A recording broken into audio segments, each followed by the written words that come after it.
Bienvenidos a la Noche Infinita. Antes de comenzar, cuéntanos en los comentarios desde dónde nos escuchas y qué temáticas te gustaría que exploremos en el futuro. Leemos cada mensaje con atención y siempre tomamos en cuenta sus sugerencias para los próximos relatos. Sin nada más que decir, comencemos. Me llamo Rodrigo Peralta, vivo en Hermosillo, Sonora. Tengo 35 años. Trabajo como periodista local desde hace más de una década y hasta hace unas semanas llevaba una vida rutinaria, sin muchas emociones más allá del tráfico, las conferencias de prensa aburridas y las quejas ciudadanas sobre baches o drenajes colapsados. He cubierto de todo: política, seguridad, espectáculos. Pero lo que me pasó, eso no lo aprendí en ninguna sala de redacción. Todo comenzó un miércoles. Llegué tarde al departamento, como siempre, con la cabeza cargada de pendientes. Me quité los zapatos, dejé el celular cargando, encendí el abanico y me desplomé en la cama sin siquiera cenar. Al día siguiente, cuando salí rumbo al periódico, vi un sobre Manila sin remitente en el buzón. Pensé que sería publicidad o alguna multa de tránsito. Lo tomé sin cuidado y lo eché en el asiento del copiloto. No lo abrí hasta la noche. Me senté en la mesa con una cerveza y lo rasgué. Dentro había una sola fotografía. Me congelé. Era yo, dormido. Estaba acostado de lado, con la boca entreabierta y el brazo sobre la almohada. Reconocí la camiseta de tirantes, el ventilador de pedestal, el mismo ángulo desde el que habría tomado alguien parado al pie de mi cama.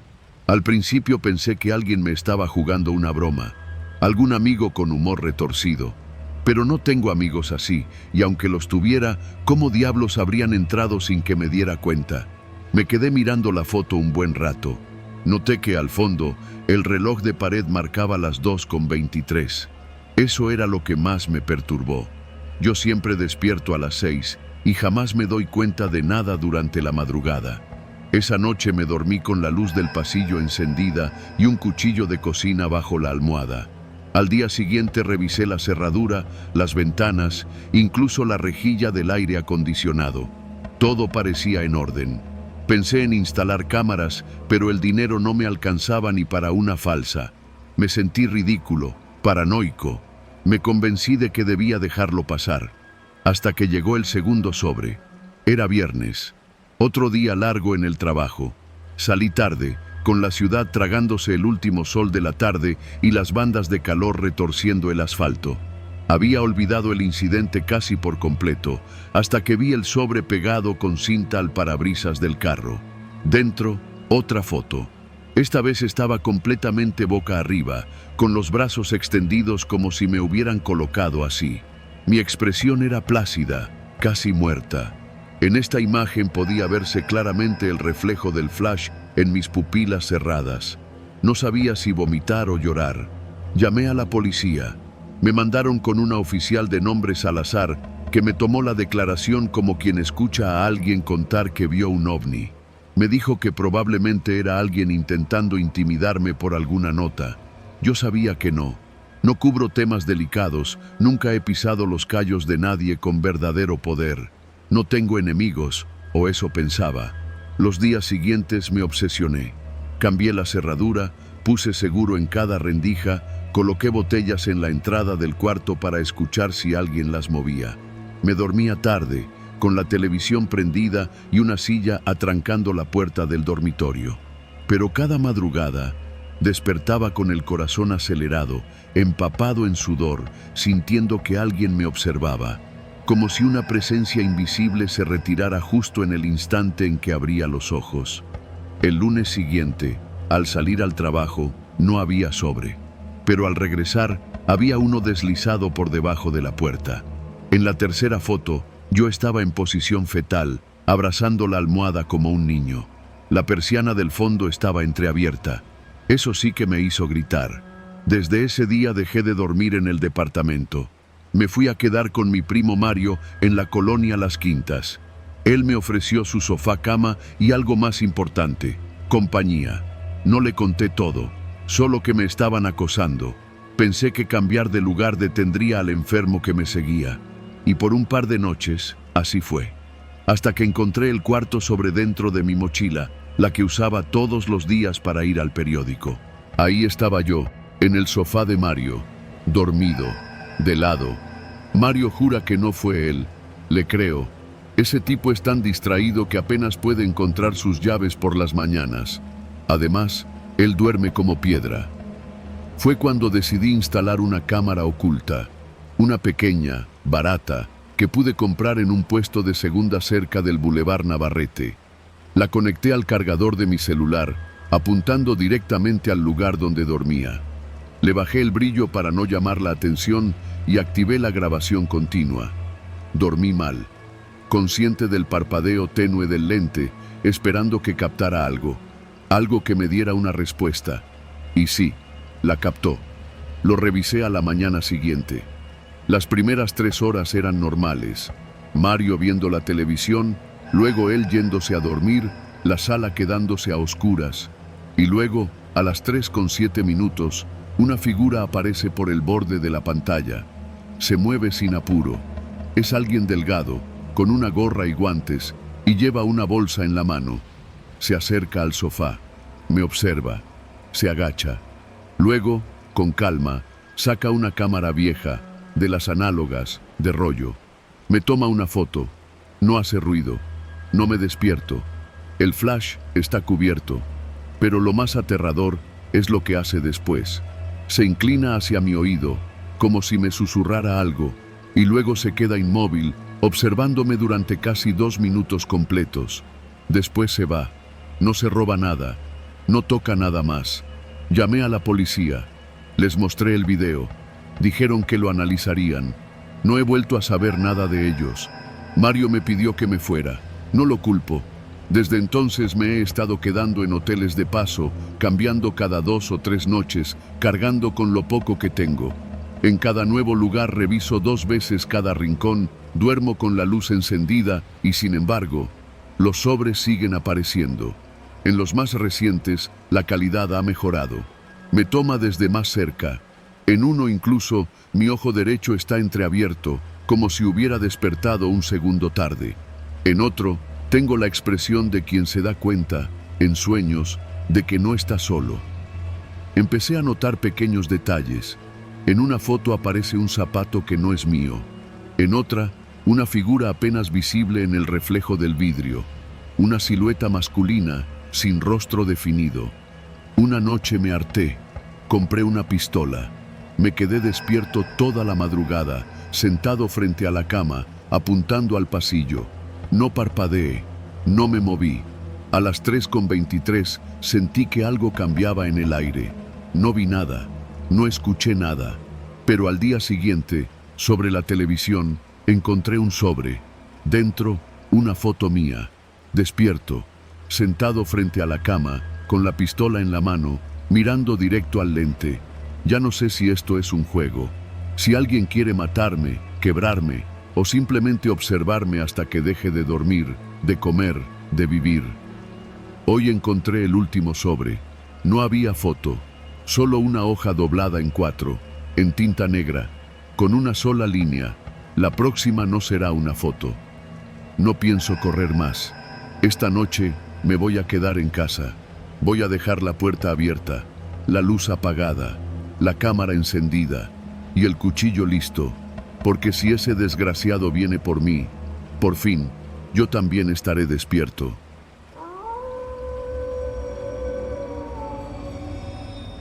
Me llamo Javier y no nací en este pueblo. Llegué hace poco más de un año a San Juan del Llano, un rincón polvoriento en el norte de Zacatecas, donde el tiempo camina despacio y la gente te saluda con recelo antes que con afecto. Vine huyendo de algo que no te voy a contar, porque no es lo importante. Lo importante es lo que pasó aquí. San Juan es pequeño. Tiene una calle principal con una tortillería, un consultorio dental que solo abre los miércoles y una iglesia que repica las campanas a las 6 de la tarde, aunque nadie sabe por qué. A un costado del pueblo, entre mezquites retorcidos y tierra seca, está el Panteón. Un terreno rodeado por una barda de piedra sin encalar, con una reja vieja que rechina con el viento. Siempre está cerrada, pero no con candado, solo empujada, como esperando que nadie la toque, porque nadie la toca. Lo supe desde el primer día que pregunté. ¿Y el panteón?, le dije a don Filiberto, el tendero, mientras me envolvía 1 kilo de tortillas. ¿Qué con él? ¿Está muy lejos? Está donde debe estar, me respondió sin levantar la vista. Pero allá nadie va, ni a limpiar tumbas, ni a rezar. ¿Y eso? Don Filiberto me clavó los ojos por primera vez, ojos secos, cansados, porque ahí entierran a los que hablaron de más. Me reí. Pensé que era uno de esos dichos de pueblo, una superstición o una forma de advertirle a los niños que no anden de chismosos. Pero con el tiempo me di cuenta que lo decía en serio. Nadie en San Juan menciona el panteón. No se celebran misas ahí, no hay flores en noviembre. Los muertos del pueblo no van al panteón. Los entierran en fosas improvisadas detrás de la iglesia, junto a un terreno que usan para secar maíz. Era absurdo. Pero en este país hay cosas que no se dicen en voz alta, sobre todo cuando tienen nombres propios y se mueven en camionetas sin placas. Yo me dedicaba a hacer trabajos de albañilería. Me acomodé rápido porque la gente, aunque reservada, necesitaba quien arreglara fugas, reparara techos o nivelara pisos. Y como no preguntaba mucho, me dejaron en paz. Hasta que conocí a Teófila. Teófila era la señora que limpiaba la iglesia, una mujer menuda, de piel seca como pergamino y manos que siempre olían a cloro. Un día me pidió que le ayudara a arreglar el tejado de su casa. Era viuda, vivía sola y decía que los gatos se le metían por un agujero en el techo. Acepté. Estaba trepado en el techo, con la pala y la cubeta de mezcla, cuando la escuché hablar desde abajo. ¿Tú no te has fijado en los postes de luz? ¿Cómo? Los postes, dijo, señalando con el mentón. Hay uno frente a la tienda y otro al lado del panteón. Los demás están desconectados. ¿Y eso qué? El del panteón siempre prende a las 3 de la mañana, aunque no hay luz. Me detuve un segundo. No respondí. ¿Sabes quién lo enciende?, preguntó, con voz apenas audible. No, señora. Pues no eres el único. Nadie sabe, y nadie quiere saber. Ahí debí haber dejado de ir. Pero como todo imbécil que juega a hacerse el valiente, seguí yendo. Días después, Teófila me pidió otra cosa. Quería que la ayudara a limpiar el terreno donde estaba enterrado su hijo. Dijo que lo habían matado hacía 6 años y que ella, a escondidas, lo había llevado al panteón porque era lo correcto. ¿Y por qué ahí?, pregunté sin pensar. Porque lo mataron por decir lo que no debía. Y aquí, a los que hablan de más, ya sabes. Me ofreció 500 pesos y un poco de café con pan. Acepté más por curiosidad que por otra cosa. Fuimos en la madrugada, cuando todo el pueblo duerme. Llevaba una linterna, una escoba y un bote con cal. Ella iba con un rebozo negro y un puñado de flores de plástico. Al llegar, empujó la reja del panteón y me hizo una seña para entrar en silencio. El lugar era un cementerio de verdad, pero descuidado. Las cruces estaban oxidadas, los nombres ilegibles. Algunas tumbas tenían piedras en lugar de lápidas. El viento soplaba con un silbido hueco entre los arbustos secos. El aire tenía un olor que no sabía describir: tierra, hueso, abandono. Fuimos hasta una esquina. Teófila se hincó frente a una tumba pequeña, sin nombre. Aquí está mi hijo, Luis. Lo mataron porque habló. ¿Qué dijo? Vio algo que no debía. Lo escuchó.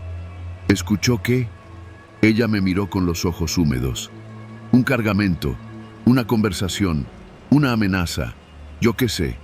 Algo de esos hombres que no quieren testigos. Tú sabes. Esos que andan en las camionetas con vidrios oscuros. No dije nada. Me puse a limpiar. Quité hierba seca, acomodé unas piedras. Entonces escuché el motor. Un zumbido lejano, apagado, como si alguien estuviera bajando de la carretera a campo traviesa. Teófila me agarró del brazo con una fuerza sorprendente. Apaga la linterna. ¿Por qué? Hazlo. La apagué. Nos quedamos en silencio. El motor se fue acercando hasta que lo escuché justo del otro lado de la barda del panteón. Me asomé con cautela. Una camioneta blanca sin placas, de esas que parecen blindadas, estaba detenida con las luces apagadas. 2 hombres bajaron. Uno prendió un cigarro, el otro sacó una pala. No decían nada. Se movían como si ya supieran exactamente qué hacer. Escuché el sonido de la tierra removida. No cavaban una tumba, estaban desenterrando algo. Teófila se tapó la boca con las manos. A mí me temblaban las piernas. No supe qué hacer. No podíamos salir sin que nos vieran. Después de varios minutos, los hombres cargaron algo que no alcanzamos a ver y lo subieron a la camioneta. Antes de irse, uno de ellos se detuvo y miró hacia el panteón. No directamente hacia nosotros, pero lo suficiente como para congelarme la sangre. Minutos después, el motor volvió a arrancar. La camioneta se alejó. Teófila se soltó a llorar. ¿Quiénes eran? No preguntes, me dijo. Ya no preguntes nunca. Esa noche no dormí. Al día siguiente, fui al centro a buscar a don Filiberto. Lo encontré barriendo afuera de su tienda. Anoche vi una camioneta en el panteón, le dije sin rodeos. Él dejó de barrer. ¿Con Teófila? Asentí. Don Filiberto chasqueó la lengua. Luego dijo, Luis, su hijo, no era ningún santo, pero tampoco merecía morir. Le tocó ver algo que no debía y creyó que por ser del pueblo no le harían nada. Eso fue su error. Aquí no hay justicia, aquí hay silencio. ¿Y tú cómo sabes eso? Porque yo vi lo mismo que él, solo que aprendí a callar a tiempo. Me quedé helado. ¿Y entonces por qué me lo estás diciendo? Me miró serio. Porque ya lo viste tú también. Y no puedes desver algo así. Ahora tienes que decidir qué vas a hacer con eso. Le respondí con la verdad. Nada, no voy a hacer nada. Bien, dijo, retomando la escoba. Entonces sigue tu vida y no vuelvas a pisar el panteón. Le hice caso. Cambié mi ruta al trabajo. Evité pasar cerca de ahí. Teófila se mudó semanas después, sin despedirse. Nadie la vio irse. Solo un día su casa estaba vacía. No volví a hablar con nadie de ese tema. A veces pienso que me estoy volviendo paranoico, que los pasos que escucho detrás de mí no son reales, que las miradas de algunos en la calle no significan nada. Pero entonces, a las 3 de la mañana, el poste junto al panteón se enciende. Aunque no hay luz en el pueblo, aunque no debería funcionar. Y yo lo veo desde mi ventana, con las cortinas entreabiertas. Y recuerdo que en San Juan del Llano, el panteón no está vacío. Está lleno de los que hablaron de más.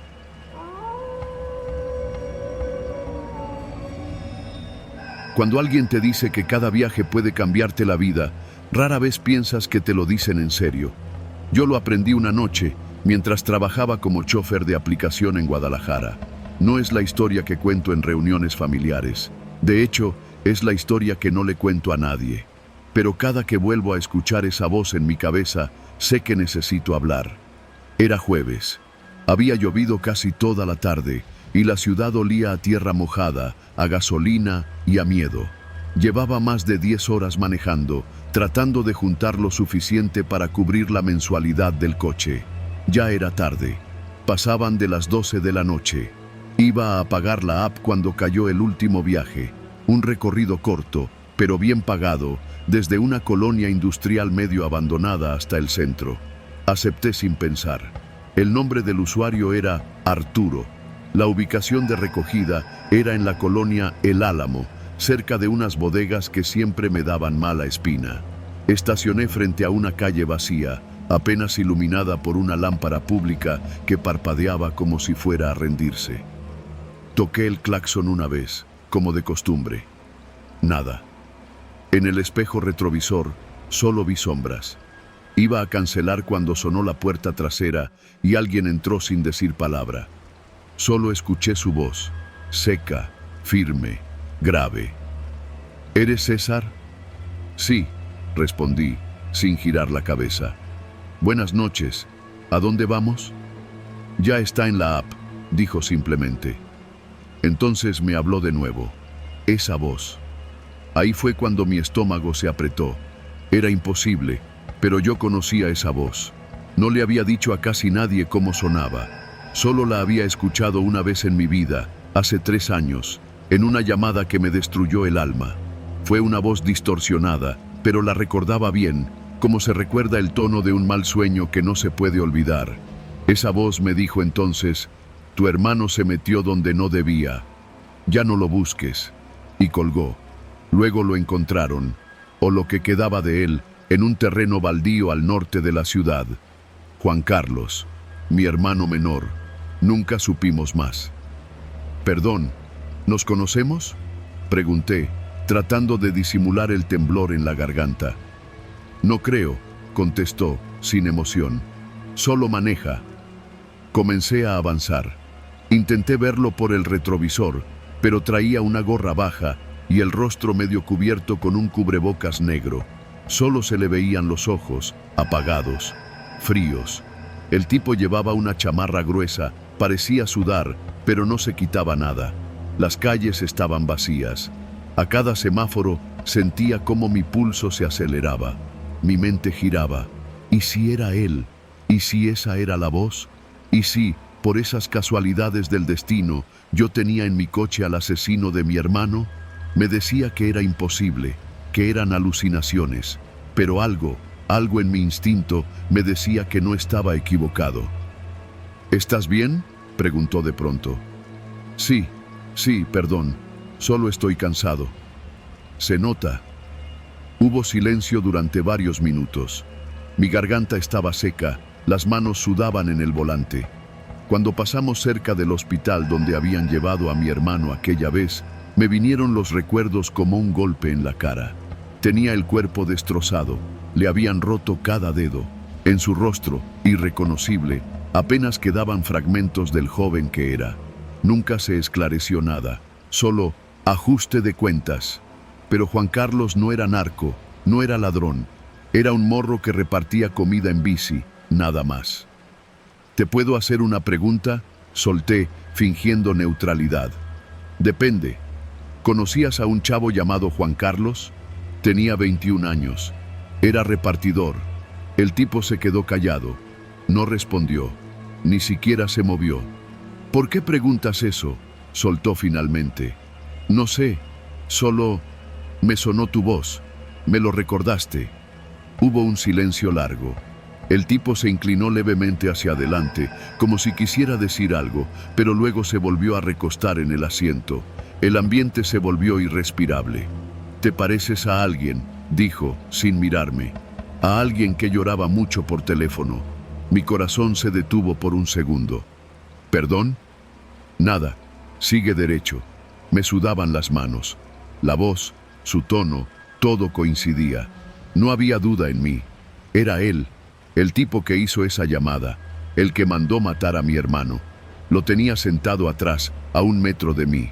El GPS decía que faltaban menos de 10 minutos. Me temblaban las piernas. Y ahí, en esa tensión que podía cortarse con un cuchillo, tomé una decisión. Lenta, instintiva, peligrosa. Apagué el GPS. Fingí que el celular se trababa. Chale, parece que la app se colgó. ¿Me puedes decir exactamente a qué calle vamos? El hombre dudó. Me miró fijamente por el retrovisor. Luego dijo: Juan de Dios Robledo, número 54. ¿Colonia? Oblatos. Esa dirección era conocida, muy conocida. Estaba a 3 calles del taller mecánico donde encontraron la bici de mi hermano tirada. Tragué saliva. Tuve que sujetarme para no girar el volante hacia una patrulla o hacia una estación de policía. ¿Qué haces por allá?, pregunté, como si nada. Solo negocios. La voz se endureció, más cortante. Ya no era un pasajero cualquiera. Era un tipo que sabía quién era y tal vez ya me había reconocido a mí. En ese momento noté que tenía una mano metida en la chamarra. No lo vi del todo, pero vi el mango de algo. No era un celular, era un arma, cuchillo o pistola, no lo sé, pero lo vi. No podía detenerme, no podía gritar. Lo único que podía hacer era manejar y pensar. Recordé que justo antes del cruce hacia su colonia había un módulo de policía, uno pequeño, pero con cámaras. Giré el volante, haciendo como que me había equivocado. No era por aquí, dijo él, molesto. Tranquilo, es una vuelta y ya. No me gusta que me den vueltas. Vete por la ruta que es. Su tono era diferente. Ahora me hablaba como si yo le debiera algo, como si ya supiera que yo sabía. Mis manos estaban tensas sobre el volante. Mi mente corría. Estaba frente a una decisión. Entonces, llegamos a un semáforo en rojo frente al módulo de policía. Vi una patrulla estacionada con las luces apagadas.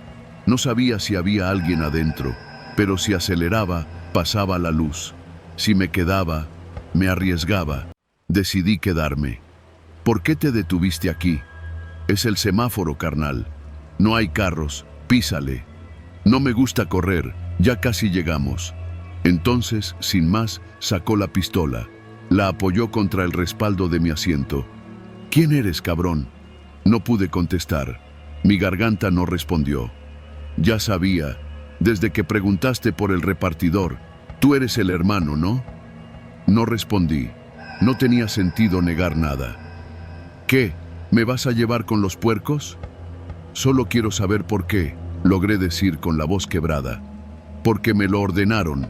Punto. No me meto en eso. Yo obedezco. Él se metió donde no debía. Tú tampoco deberías. Vi cómo la patrulla encendía las luces. Una silueta se movió adentro. El tipo bajó la pistola, lentamente. Avanza, sin decir nada. Obedecí. Pero ahora sabía algo. Tenía su rostro, su voz y su dirección. Ese tipo había hablado de más. Quizá porque pensaba que yo no haría nada, que era un simple chofer. Llegamos a la dirección. Una casa de fachada común, con reja negra y portón. Me pidió que no apagara el coche. No digas nada de esto, dijo mientras bajaba. Te conviene. Lo vi alejarse.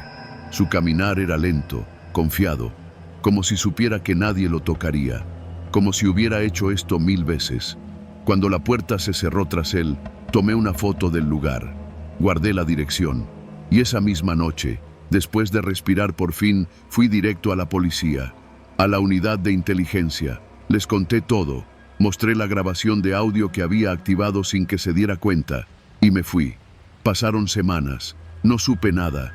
Pensé que, como todo en este país, quedarían impunes. Pero una madrugada, recibí una llamada desconocida. ¿Eres César?, preguntó una voz diferente, una mujer. Sí, ¿quién habla? Solo quería decirte que el tipo que buscabas ya no va a molestar a nadie. Colgó. Nunca supe si fue la policía o si fue alguien más, pero desde entonces, cada que paso por esa calle, me detengo un segundo y recuerdo su voz y a mi hermano.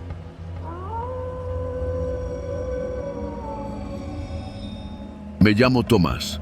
Tengo 52 años y toda mi vida la he pasado en el rancho de mis padres, a unas horas de Cuautla, Morelos. Es un terreno grande, más de 5 hectáreas con maíz, frijol y unas cuantas vacas. Vivo solo desde que falleció mi madre, hace ya 3 años. La casa es vieja, de adobe y tejas, con paredes gruesas que conservan el fresco. No necesito mucho. No tengo televisión, ni internet, ni ganas de irme a la ciudad. Me levanto con el canto de los gallos y me duermo cuando la luna sube. Ese día era lunes. Recuerdo que porque en la radio local mencionaron el inicio de semana mientras preparaba mi café de olla.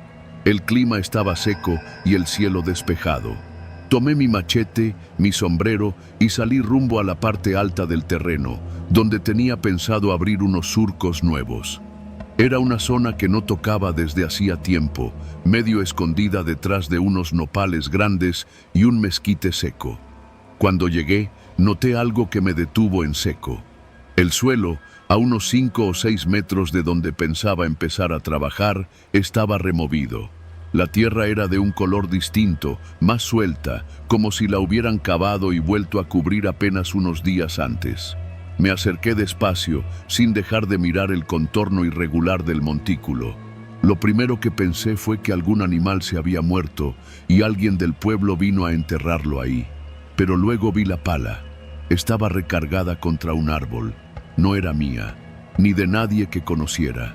Tenía el mango de madera pulida, pero la hoja metálica estaba oxidada por la parte superior, como si hubiera estado guardada mucho tiempo y recién sacada. Me quedé mirando todo por varios minutos. No sabía si acercarme o dejarlo así, pero la curiosidad pudo más. Clavé el machete en el suelo y tomé la pala. La empuñadura estaba tibia, como si alguien la hubiera usado hacía poco.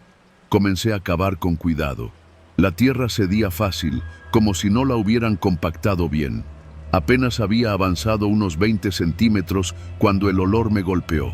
No era el de un animal, no era carroña de campo. Era un olor denso, dulce y nauseabundo, como carne humana descompuesta. Lo supe sin saber cómo. Seguí cavando. Poco a poco, asomaron los bordes de una lona negra, y bajo ella, algo pesado, enrollado, atado con cinta gris. Tuve que sentarme.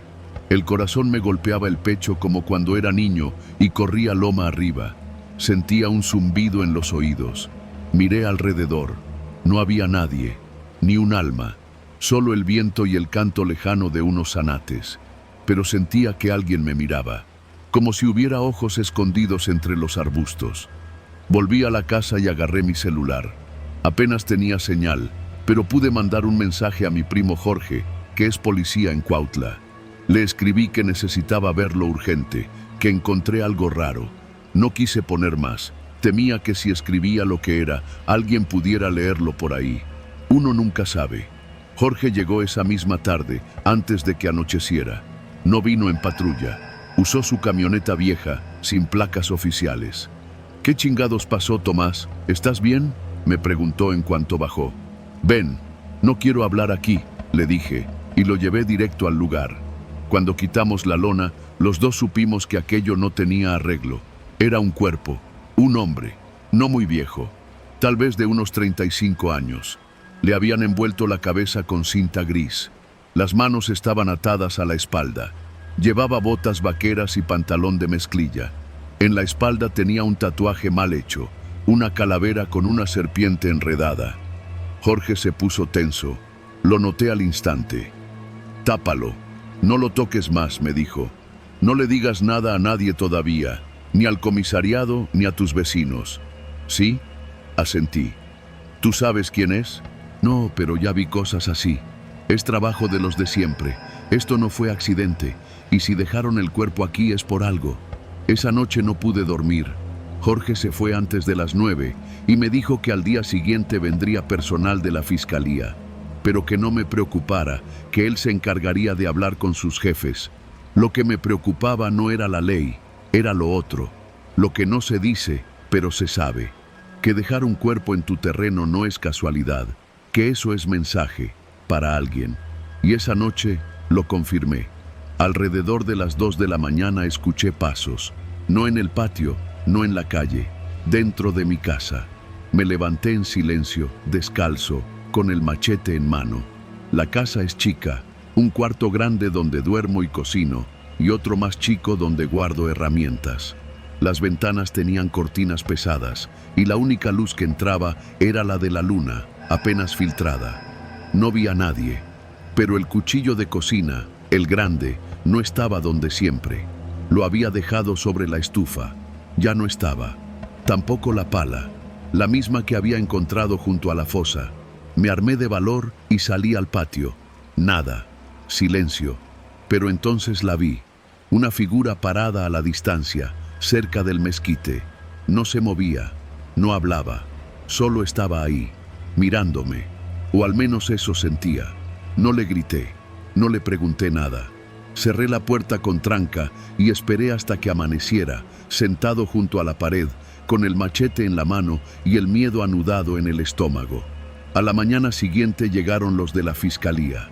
Levantaron el cuerpo, tomaron fotos, hicieron preguntas. Yo solo repetí lo mismo, que había ido a limpiar y vi la tierra removida, que no sabía nada más. Jorge me hizo una seña cuando nadie veía. No digas más, me estaba diciendo. Los días siguientes fueron una mezcla de silencio y vigilancia. Gente desconocida empezó a rondar por el pueblo. Camionetas polarizadas, tipos que preguntaban por caminos de terracería. Mi vecino don Teófilo me dijo que alguien estuvo preguntando si la parcela donde encontraron el cuerpo estaba en venta. ¿Tú les vendiste?, me preguntó. No, no lo hagas, no son de aquí y no quieren sembrar maíz. Esa noche volví a encontrar una señal, una piedra en la entrada de mi casa, con una marca, una cruz hecha con cuchillo, sencilla, pero clara. Sabemos dónde vives. Tomé la decisión de dormir con la escopeta cargada. No podía confiar en nadie, ni siquiera en la policía local. Jorge me mandó un mensaje. No te metas. Te lo digo como primo, no como poli. Hazte pendejo. Así me lo puso. Y eso hice. No salí más al terreno. Dejé de trabajar esa parte del rancho. A los 3 días, una camioneta negra vino y entró por el camino sin avisar. Bajaron 3 hombres. No eran campesinos. Traían gorras lisas y botas limpias. Uno de ellos tenía la misma pala. Venimos por lo que quedó, me dijo sin mirarme directamente. Asentí. No pregunté. No me moví. Entraron. Estuvieron unos 20 minutos. Cuando se fueron, el lugar donde había estado la fosa estaba completamente plano, como si nunca hubiera sido tocado, y la pala quedó clavada en la tierra, como un adorno sin dueño. Desde ese día no volví a ver a Jorge. Supe por otros que pidió cambio de zona. Dicen que ahora está en Jojutla, haciendo rondines en una colonia conflictiva. Yo sigo aquí, solo, sembrando lo que puedo. Pero ya no paso de la media hectárea. Me quedo cerca de la casa. No me meto con nadie. No acepto visitas que no conozco. Y la pala sigue ahí, clavada, sin óxido, como si alguien la mantuviera limpia, esperando.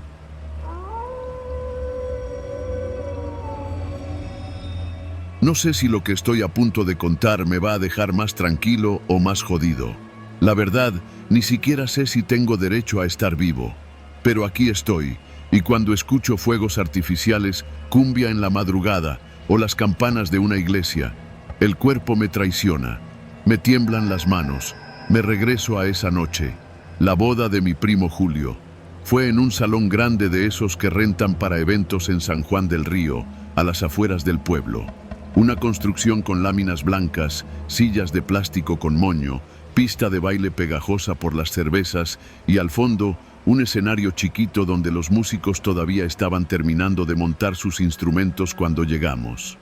Era sábado y todos andábamos arreglados. Mis tías con vestidos apretados y rebosando perfume, los tíos con su mejor camisa y los primos como yo, estrenando pantalón, aunque el cinturón fuera prestado. El ambiente era el típico: arroz con mole, chicharrón en salsa verde y cerveza al por mayor en tinas con hielo que no aguantaba ni media hora. El calor adentro era insoportable, pero la alegría, esa sí era genuina. Julio, el novio, estaba nervioso pero feliz. Marisol, su esposa, no dejaba de sonreír. Y yo solo era el padrino de anillos. No iba a decir discurso ni nada, solo entregarlos en la iglesia y ya. Todo bien, hasta que todo se fue al carajo. No fue de golpe. Primero fue el ruido. Un motor, luego otro, luego muchos. Afuera. Nadie lo notó al principio, con el ruido de la música y la gritería. Pero yo estaba cerca de la entrada y sentí el retumbar de las motos incluso antes de escucharlas. Me acerqué a la puerta, curioso, pensando que eran los típicos compas borrachos llegando tarde. Pero cuando vi las primeras luces, algo en mí supo que no era eso. Venían en caravana. Eran muchas, más de 10. Uno de los meseros, un chavo flaco con cara de susto, alcanzó a murmurar: «Son ellos». No hizo falta que dijera más. En cuanto la primera moto frenó frente al portón, los que estábamos cerca supimos que se venía algo feo. El primero que entró traía casco.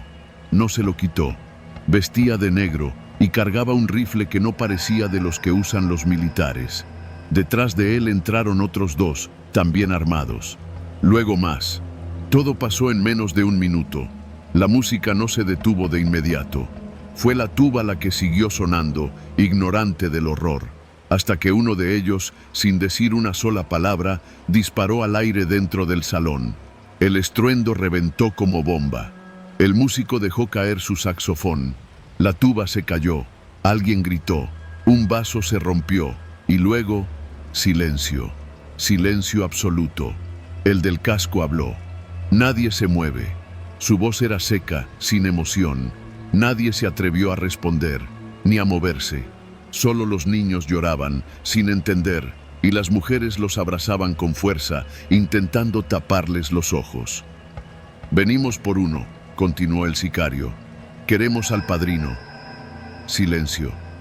El eco de esa palabra, padrino, se sintió como una sentencia de muerte.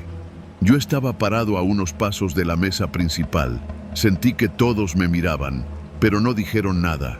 El sicario escaneó el lugar, caminó lento entre las mesas. Cada paso sonaba como trueno en ese silencio.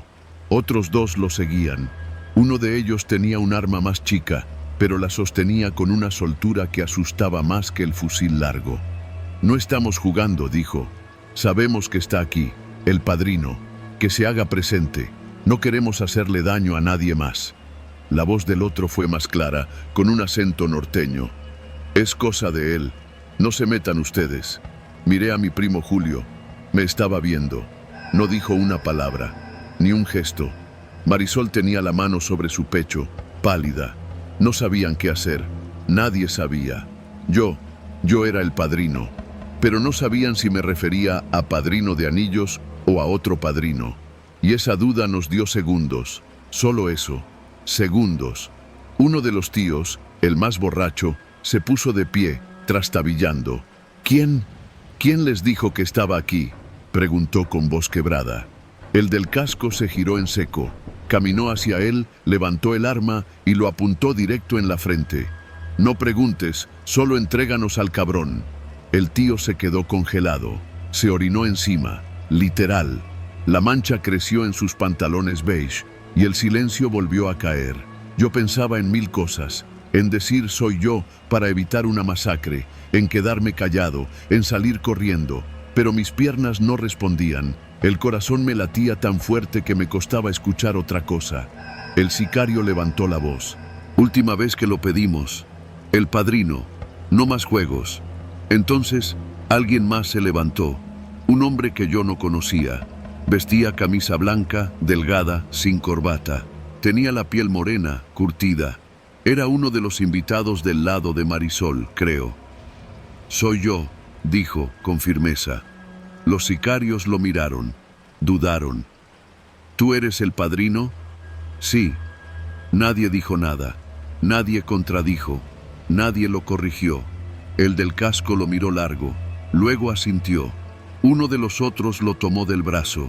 El hombre no se resistió, se lo llevaron sin decir más, sin violencia, pero con autoridad, como si lo arrestaran. Al salir, antes de que las puertas se cerraran, uno de los sicarios se giró hacia todos. «Esto fue un favor, tuvieron suerte, no vuelvan a meter al que no deben en estas cosas». Y se fueron.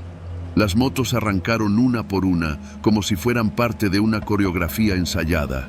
El sonido se fue apagando hasta que solo quedaron los sollozos, los gritos contenidos y el olor a pólvora. Nadie se movió por varios minutos.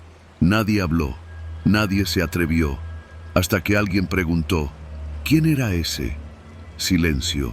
Marisol, con los ojos hinchados, negó con la cabeza. «No lo conozco», susurró. «No era de mi parte». Julio me miró. Estaba blanco. Le temblaban los labios. «¿Tú lo invitaste?». Negué. «Number». Yo no lo había visto nunca. Esa noche terminó como si le hubieran arrancado las páginas al final de un libro. Nadie bailó más. Nadie comió. Las tías rezaron. Los niños dormían en los brazos de sus madres. Y yo no podía dejar de pensar que ese hombre, ese desconocido, me había salvado la vida. Nunca más supe de él. Nunca apareció su nombre en las noticias. Nadie preguntó más de la cuenta. A veces me despierto pensando que algún día alguien va a venir a cobrarme ese silencio. Que me van a poner un arma en la cabeza y me van a preguntar, ¿tú eras el padrino? Y no sé qué voy a contestar.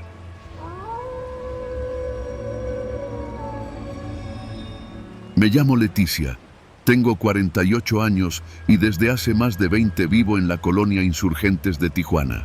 Mi esposo se fue hace casi 15 años y desde entonces he sacado adelante a mi hijo, Julián, como he podido. Trabajo en una cocina económica sobre el Boulevard Agua Caliente. Lo mío es guisar.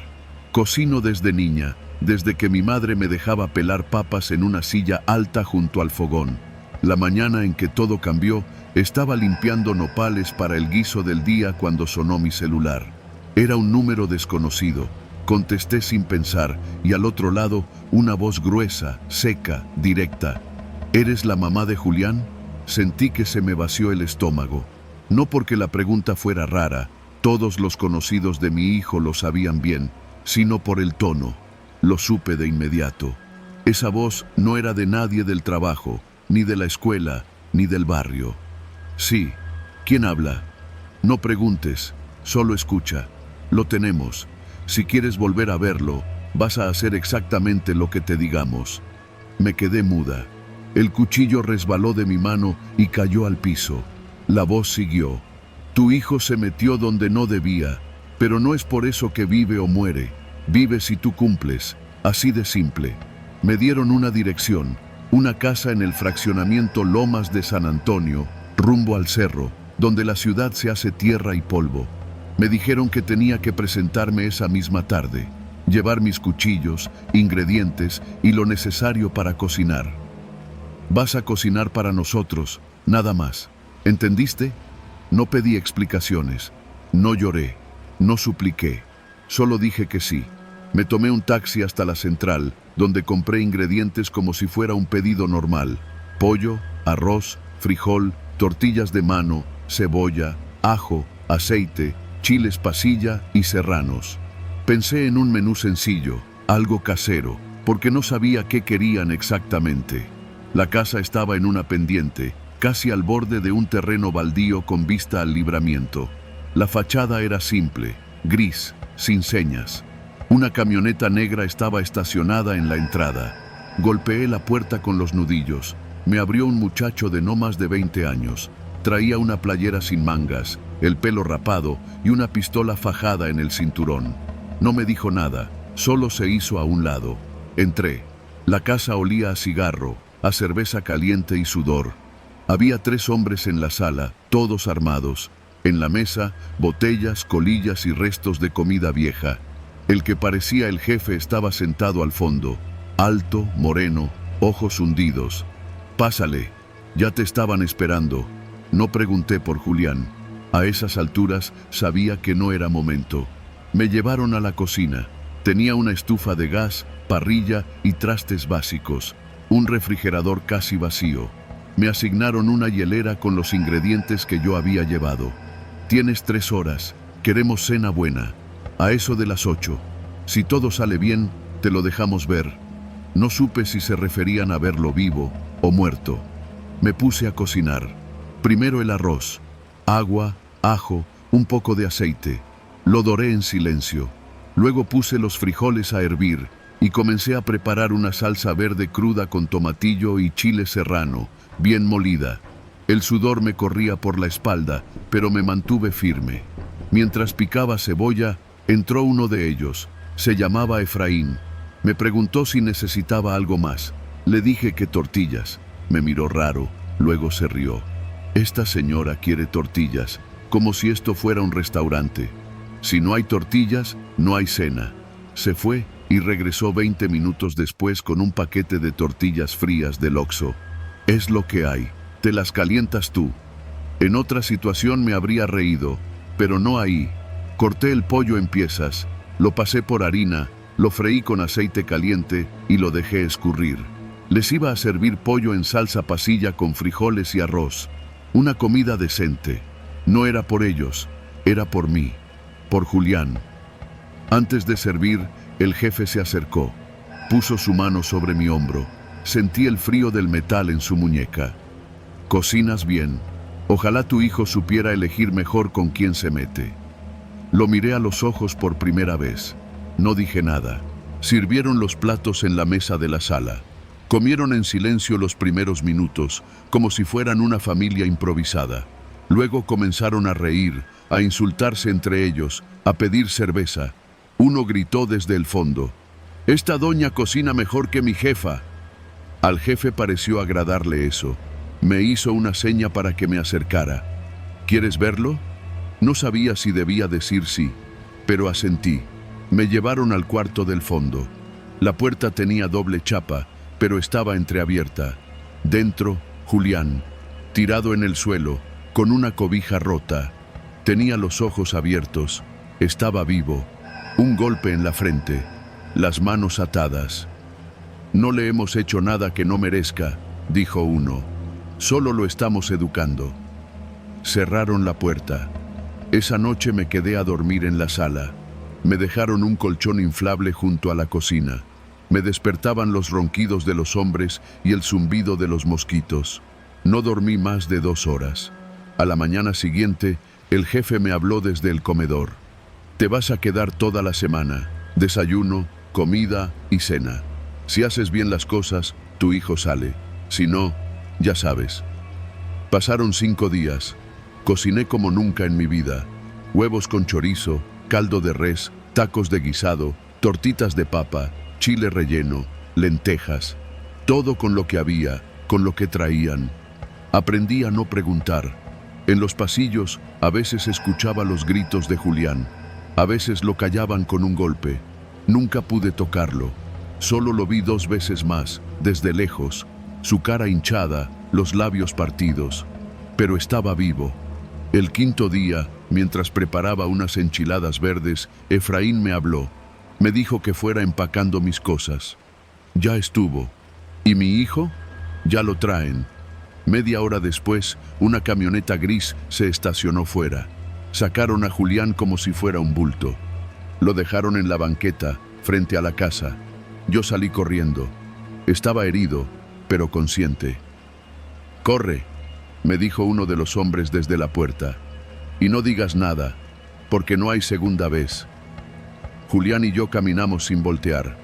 Tomamos un taxi hasta la Cruz Roja. Le cosieron la frente, lo revisaron. Nada roto, solo el alma. Nunca supimos quién había dado la orden. Al parecer, Julián estaba saliendo con una muchacha que era hermana de alguien que no debía. Fue visto en un lugar donde no lo querían. Bastó con eso. Nunca le conté todo lo que hice por sacarlo de ahí. Él solo sabe que estuve, que no lo dejé. Volví a mi cocina económica, a mis guisos. Cada vez que pico cebolla, algo se me aprieta por dentro. Cada vez que huelo el ajo dorado, recuerdo esos días. No como trauma, sino como recordatorio. Porque a veces lo único que puede hacer una madre por su hijo es cocinarle la vida y tragar el miedo en silencio.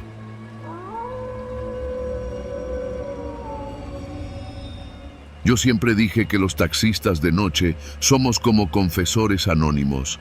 Vemos, escuchamos, pero nunca hablamos.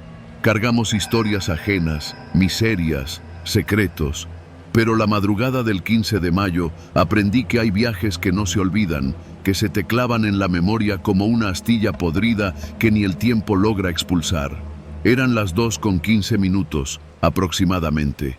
Yo trabajaba el turno nocturno en la zona de Tlalnepantla, Estado de México. Ese día lloviznaba leve, de esas lluvias que no mojan pero ensucian todo. Había estacionado el Tsuru blanco junto a una tienda de conveniencia cerca del periférico, tomando un café tibio cuando llegó la solicitud por la radio. Servicio a la colonia San Andrés, 3 pasajeros, pago en efectivo. No sonaba raro. A esa hora abundan los fiesteros o los que salen tarde del trabajo. Lo acepté sin pensarlo. Cuando llegué, estaban parados bajo un poste sin luz, apenas siluetas en la penumbra. 3 hombres. Ninguno dijo una sola palabra. Uno subió adelante conmigo, los otros 2 se sentaron atrás. Los 3 vestían con chamarra oscura, jeans, gorras. No saludaron ni preguntaron. El del asiento delantero solo dijo una dirección con voz apagada. «Llévanos a Jardines de Santa Mónica, calle Abedul». Esa colonia no estaba lejos, unos 20 minutos. Lo que me extrañó fue que me lo dijeran tan bajo, como si no quisieran que los otros se enteraran. Apenas arranqué, supe que algo no andaba bien. No era solo el silencio, era la forma en que los tres se mantenían quietos, demasiado quietos.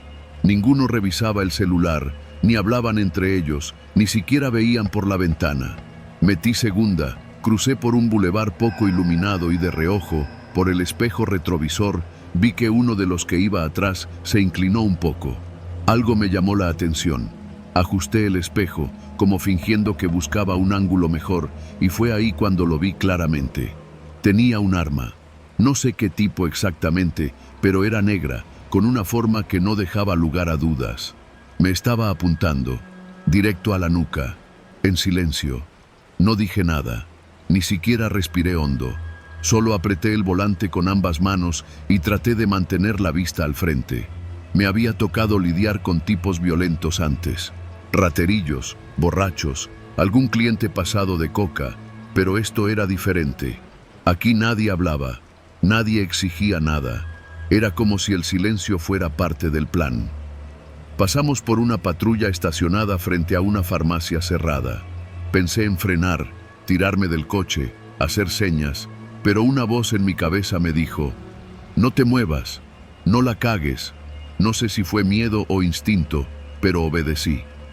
En algún punto del trayecto, el del asiento del copiloto se acomodó ligeramente. Noté que también llevaba algo en la cintura, aunque no lo sacó. Lo miré por un segundo. Su rostro era duro, joven, con una expresión que no transmitía rabia ni tensión, solo una calma aterradora. Seguimos en silencio por avenidas desiertas. Pasamos un Oxxo, un taller mecánico cerrado y una escuela que apenas se distinguía bajo la tenue luz de la calle. El sudor me corría por la espalda y me mojaba la parte baja de la camisa. Intenté no moverme demasiado, que el motor sonara parejo, que no notaran que el volante temblaba bajo mis manos. A mitad del camino, sin avisar, el del copiloto dijo: vuelta a la derecha. Ahora. Obedecí. Entramos a una calle más angosta, sin pavimentar, bordeada por lotes baldíos y casas a medio construir. Sabía que ya estábamos lejos del destino original, muy lejos. En ese momento, lo supe, me iban a bajar, o peor, me iban a desaparecer. No hablaban, no preguntaban, no me pedían nada.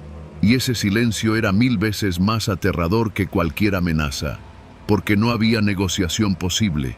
Ellos ya sabían lo que iban a hacer conmigo. El coche comenzó a brincar por los baches. El silencio en la cabina era absoluto, salvo por el sonido metálico de las suspensiones y el golpeteo tenue de la llanta trasera que ya necesitaba cambio. Entonces, escuché el primer sonido humano real desde que inició el viaje. El que iba atrás soltó un resoplido. ¿Una risa? Pensé en mi hija. Tiene 12 años. Le prometí enseñarle a manejar el próximo verano. Pensé en mi esposa, en cómo discutimos esa mañana porque no había comprado el medicamento para su mamá. Pensé en todo eso en 2 segundos. Entonces, cometí una locura.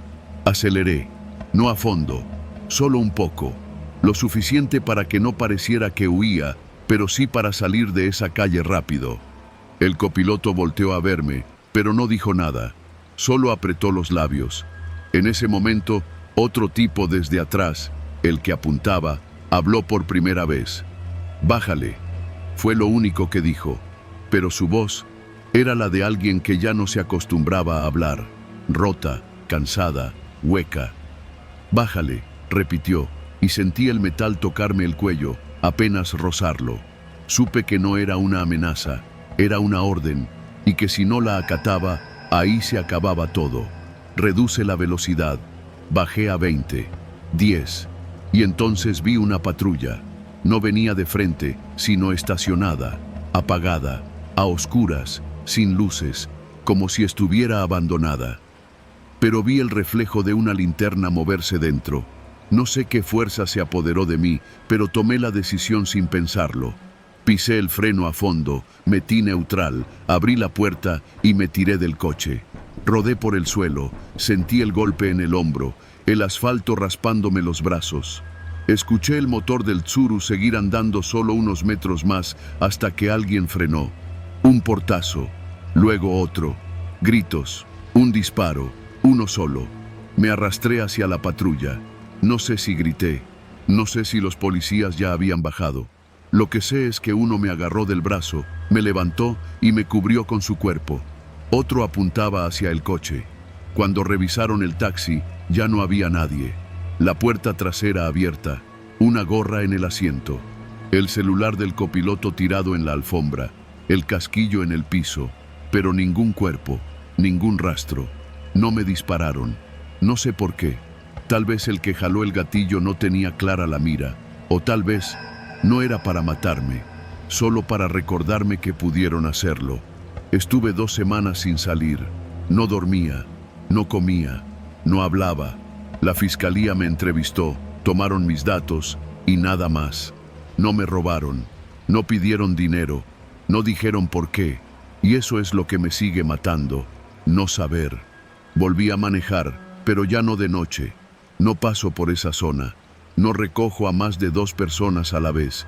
Y tengo el espejo retrovisor siempre bien ajustado. Siempre. Porque sé que hay cosas que no necesitan explicación. Y sé que ellos todavía andan allá afuera.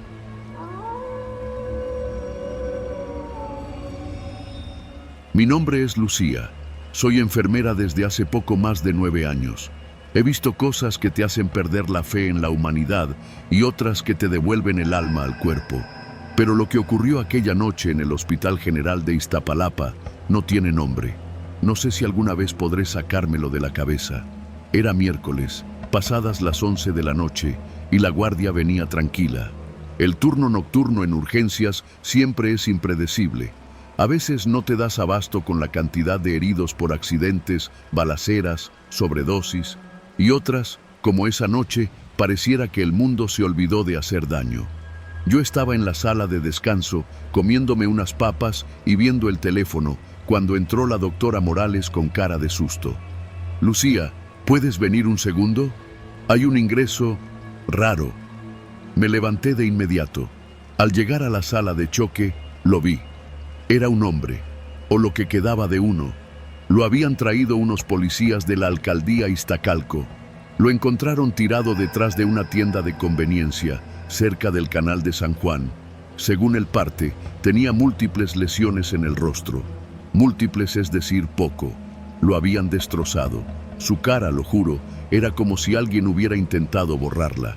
No tenía labios, ni nariz, ni pómulos reconocibles. Solo la piel amoratada sobre carne expuesta y sangre, tanta sangre que las sábanas empapadas no alcanzaban a contenerla. Intenté mantenerme entera, profesional, aunque por dentro tenía un nudo en el estómago.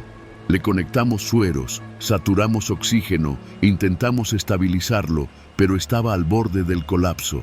Fue entonces cuando uno de los camilleros me entregó su cartera. ¿Encontraron esto con él?, pregunté, sin dejar de mirar los monitores. Sí, estaba tirada a un lado. Pensamos que se le cayó en la agresión. La abrí con cuidado, casi por instinto. Había 2 billetes arrugados, una credencial del INE manchada de sangre y en un compartimiento lateral una foto tamaño infantil. Era él, no había duda. El mismo corte de cabello, la misma complexión, solo que con rostro. Tenía cara. Me quedé un segundo viendo esa imagen. El tipo tenía una sonrisa discreta, la mirada un poco cansada. Parecía uno de esos hombres que trabajan en la calle todo el día, bajo el sol. En la parte trasera de la foto estaba escrito con letra apretada: «Para mi jefa, pa' que no me olvide». Apreté los labios y se la mostré a la doctora. «¿Lo reconoces?», preguntó, pero ella negó con la cabeza. Los policías que lo trajeron tampoco sabían más. Solo que alguien había llamado al 911 diciendo que había un cuerpo entre la basura. Cuando el hombre recuperó por unos segundos la conciencia, intenté hacerle algunas preguntas. Le dije su nombre, venía en la credencial. Le hablé suave, sin presionarlo. Apenas logró abrir un ojo hinchado. «¿Quién te hizo esto?», le pregunté. Movió los labios, pero no salía voz, solo aire. Entonces alzó un dedo, tembloroso, y señaló hacia la puerta. Afuera no había nadie, solo el pasillo oscuro. ¿Allá? ¿Quién está allá? No respondió. El monitor cardíaco pitó. Lo perdimos 3 veces esa noche y las 3 lo regresamos. No sé si por profesionalismo, por inercia o porque algo en su mirada parecía rogar que no lo dejáramos ir aún.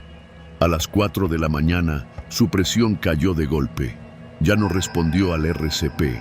Murió sin decir una palabra más. Pasaron los días y nadie vino a reclamar el cuerpo. Nadie llamó. Nadie preguntó por él. Era como si no existiera, como si esa foto con nombre, ese rostro en la credencial, no significaran nada para nadie. Pero a mí no se me quitaba de la cabeza. Una semana después, me enteré por un interno que en la zona donde lo encontraron, un par de colonias al oriente, habían matado a 2 personas más. Mismo estilo, rostro desfigurado. Lo que se decía era que alguien, un sicario o un grupo nuevo, andaba limpiando gente. Lo que no cuadraba era el perfil. El hombre que atendimos no tenía pinta de criminal, tampoco los otros. Uno era taxista, el otro repartidor de comida. Todos hombres jóvenes, de clase trabajadora. Nada que justificara esa hazaña. Decidí ir a donde lo encontraron. No lo comenté con nadie. Tenía libre esa noche y me fui en mi carro, con la dirección escrita en un papel. Era una zona fea, con casas medio derrumbadas y lotes baldíos. Había basura por todos lados. Al llegar al callejón detrás del Oxxo, bajé del auto y comencé a caminar. Había un par de vagabundos fumando algo, pero al verme con mi uniforme de enfermera, me ignoraron. La tienda estaba cerrada. En el muro trasero, manchado y grafiteado, aún se notaba la silueta oscura en el suelo donde lo habían hallado. Una mancha de algo que el tiempo y la lluvia no habían terminado de borrar. Y ahí fue cuando lo vi. Un hombre, en la esquina, alto, encapuchado. No se movía, solo me miraba. O al menos eso parecía. Mi cuerpo reaccionó antes que mi mente. Regresé al coche con rapidez, arranqué y me fui sin mirar atrás.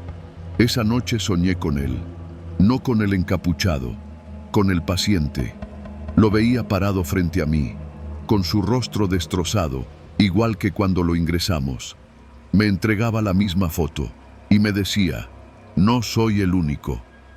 Desperté empapada en sudor. Desde entonces he visto llegar 3 casos más. Distintos hospitales, pero el mismo patrón. No tienen rostro, no hay explicación oficial.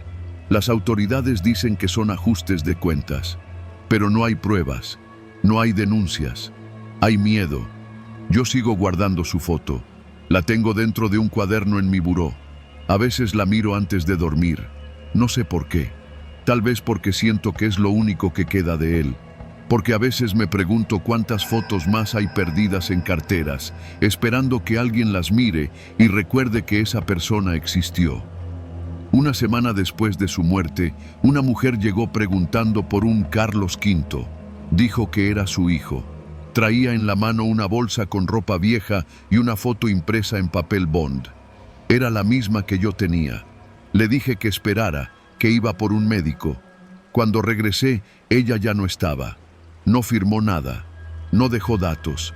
Esa noche la foto desapareció de mi buró. Yo no la moví. Desde entonces, todas las madrugadas, a la misma hora en que falleció, las luces de la sala de choque parpadean 3 veces, siempre 3. Y aunque nadie dice nada, todos lo notan. Hay cosas que uno no puede explicar. Pero si alguna vez ves una foto tirada en la calle, de esas tamaño infantil, con una sonrisa simple y una mirada cansada, no la ignores. Tal vez sea alguien que aún espera que lo recuerden. Tal vez sea uno de los que nadie reclamó.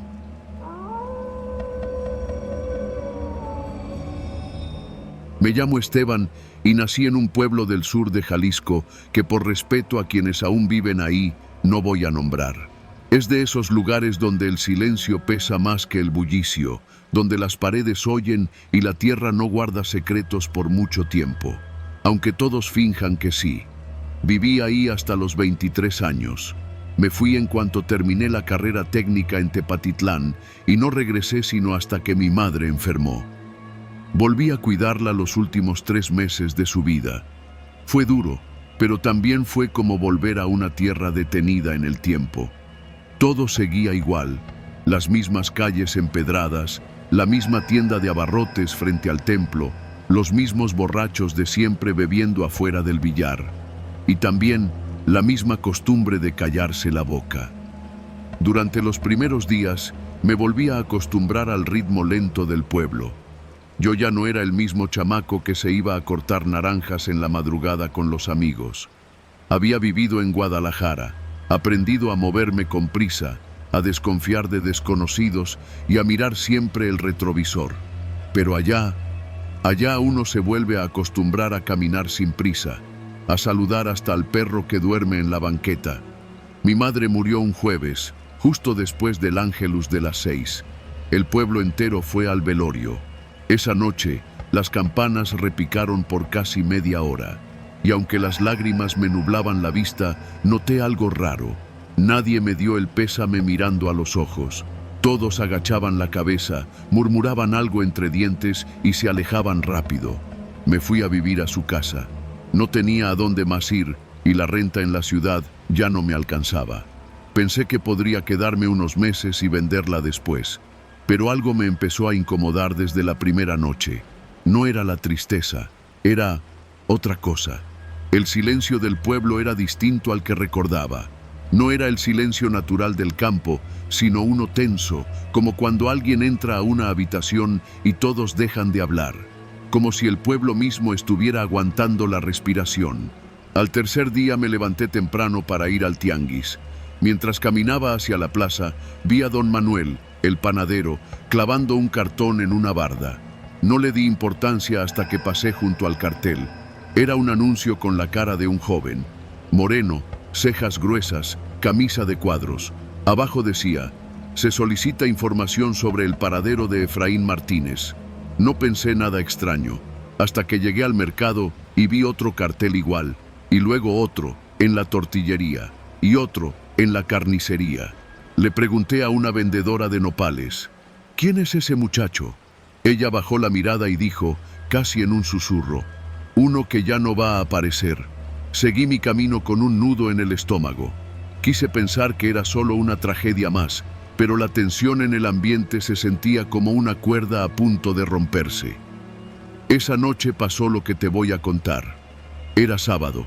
Me fui a acostar antes de medianoche, cansado, pero no podía dormir. Desde hacía un rato sentía que algo no estaba bien. No había perros ladrando, ni el crujido típico de las tejas por el cambio de temperatura. Nada. Un silencio absoluto.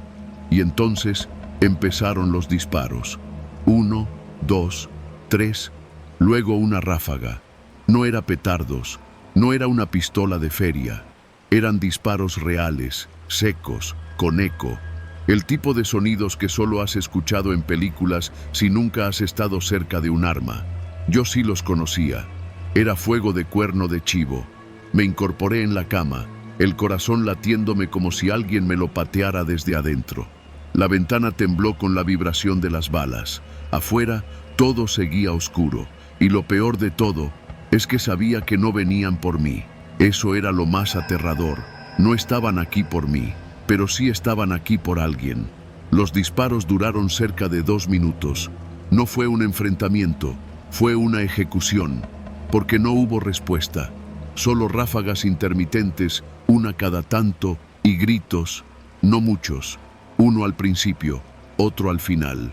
Después, silencio. No supe qué hacer. Me quedé sentado en la cama, empapado en sudor. No prendí la luz. Ni siquiera me acerqué a la ventana. No hacía falta. Sabía lo que era.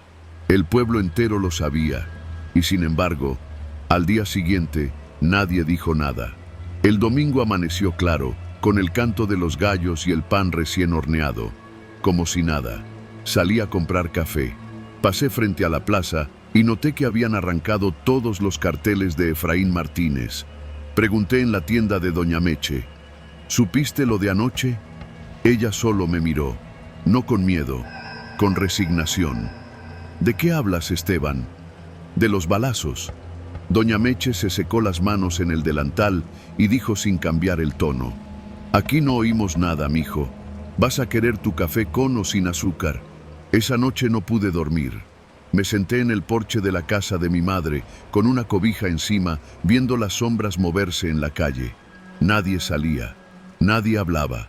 Era como si el pueblo entero se hubiera puesto de acuerdo para fingir demencia colectiva. El lunes fui al panteón. Quise visitar la tumba de mi madre, dejarle unas flores. Mientras caminaba entre los nichos, noté algo que me heló la sangre. Había una lápida nueva, de esas provisionales, de madera, con una cruz pintada a mano. Decía, EM nada más, ni fecha ni edad, solo esas 2 letras. Volví a casa, vomité en el lavadero. Supe en ese momento que no debía estar aquí, que me había quedado demasiado tiempo. Llamé a un primo en Zapopan y le pedí posada. Hice maletas esa misma noche. Pero antes de irme, una vecina, la misma que me trajo caldo cuando murió mi madre, me tocó la puerta. Eran las 9. Me dio un tamal envuelto en servilleta y solo me dijo, haz de cuenta que nunca volviste. Y se fue. Me fui al amanecer. No volví al pueblo en años, hasta que el notario me llamó para avisarme que ya podía vender la casa. Regresé con miedo, con rabia, con la necesidad de cerrar ese capítulo. Me quedé solo una noche. Esa noche, el silencio era el mismo, y de nuevo, en la madrugada, se oyeron disparos. Una ráfaga, luego otra, y gritos, no muchos. Pero esta vez no me quedé sentado. Corrí al coche y me largué sin mirar atrás. No esperé el amanecer, no cerré la puerta, no apagué las luces. Desde entonces, he vivido en muchos lugares, pero siempre con el oído atento, esperando esos sonidos que marcan el final de alguien. Y a veces, cuando veo las noticias y hablan de pueblos tranquilos, donde nunca pasa nada, solo sonrío, porque todos lo oímos, pero nadie dice nada.